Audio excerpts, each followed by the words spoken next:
L'université a souhaité, par cette manifestation, créer le débat, proposer à des intervenants dans différents domaines de parler de cette question de l'esclavage et puis de rappeler également les faits historiques et dans des échanges avec le public, de développer tous ces sujets. Et je pense que c'est le rôle de l'université d'être ouverte à la population et de proposer ce type de manifestation qui nous rapproche de notre population. Il était important pour nous, conseil départemental, d'être présents ici sur l'université et le campus de Fouillol pour participer et prendre une part active à cette journée commémorative. Donc c'est une journée à travers ce workshop où on peut entendre de nombreux universitaires, comme M. Benelus qui vient de prendre la parole. Et c'est aussi l'occasion pour nous de saluer le travail scientifique, le travail de méthode qui est mené par ces différents chercheurs au quotidien, mais aussi par ces généalogistes et toutes ces professions qui permettent de ne pas oublier, mais qui permettent surtout d'aller chercher les bonnes informations, de la recherche précise, de croiser les résultats pour que nous puissions avoir une connaissance très fine de notre histoire. Si on avait pris le temps d'expliquer un petit peu mieux notre histoire, tout le monde saurait qu'il y a des lieux de mémoire comme Fouillol, où on a fusillé 150 personnes en 1802. Alors on connaît un petit peu Bainbridge, mais on ne sait pas que les rescapés de Bainbridge ont été fusillés soit à la place de la Victoire, soit à Fouillol. Et ça c'est aussi une question très, très, très importante pour notre mémoire. Et malheureusement, on parle de guerre des esclaves, on parle des révoltes, on parle des émeutes, on ne parle jamais des esclaves. Et ça, je le déplore vraiment. Parce que si on prenait le temps d'expliquer ce que c'est que l'esclavage, je pense qu'on avancerait beaucoup plus vite et on aurait davantage de prise de conscience dans ce pays.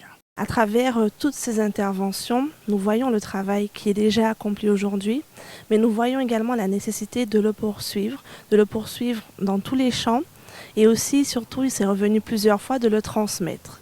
Donc, c'est notre devoir aujourd'hui de mieux connaître, de mieux s'approprier, surtout pour mieux transmettre et penser aux générations futures. Aujourd'hui, 27 mai, surtout après 2 ans de pandémie, je crois qu'on a besoin de retrouver des gens ensemble autour d'une commémoration, évidemment d'un événement absolument majeur pour l'histoire de la Guadeloupe, pour l'histoire des Antilles en général, mais le 27 mai c'est le jour de la Guadeloupe et donc je suis très heureuse en tant que directrice de la Fondation pour la mémoire de l'esclavage d'être associée à cet événement. Je suis certaine que chez les jeunes il y a une vraie curiosité puisqu'on voit comment il y a une recherche sur les réseaux sociaux où parfois justement on va trouver des informations qui ne sont pas toujours vérifiées.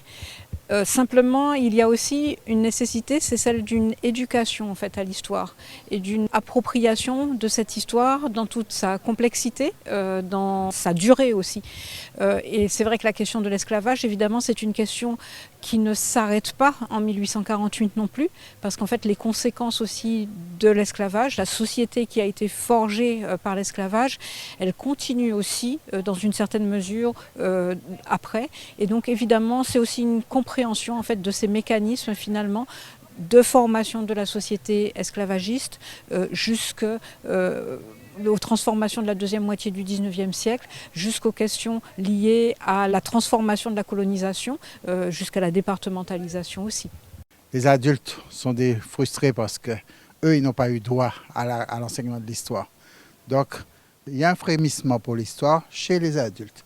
Donc, c'est quand même bien de leur dire ce qu'on ne leur a pas dit pendant longtemps. Maintenant, les jeunes, moi, je préfère faire confiance à l'éducation nationale.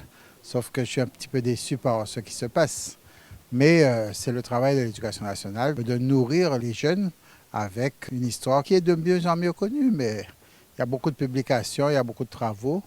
Donc il faut faire l'effort d'attirer et de promouvoir un petit peu l'histoire locale.